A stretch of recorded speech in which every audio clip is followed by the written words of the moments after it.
তাদের নেতৃবৃন্দ এসেছেন, আমাদের সাথে কথা বলেছেন। তবে তারা যারা এই অপরাধ করেছে অবশ্যই তদন্ত হবে এবং তাদের বিচারের আওতায় আনা হবে। কারো যদি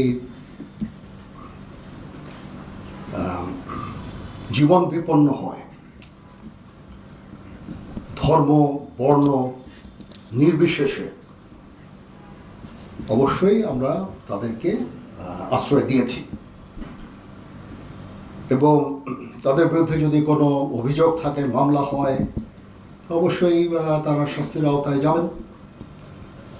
কিন্তু অবশ্যই আমরা চাইব না যে এক্সট্রা জুডিশিয়াল কোনো অ্যাকশন তাদের উপর হোক, বিচার বহির্ভূত কোনো কাজ হোক, তাদের উপরে হামলা হোক বা তাদের জীবনে যে হুমকি যেটা আছে সেটা থাকলে আমরা তাদেরকে আশ্রয় দিয়েছি।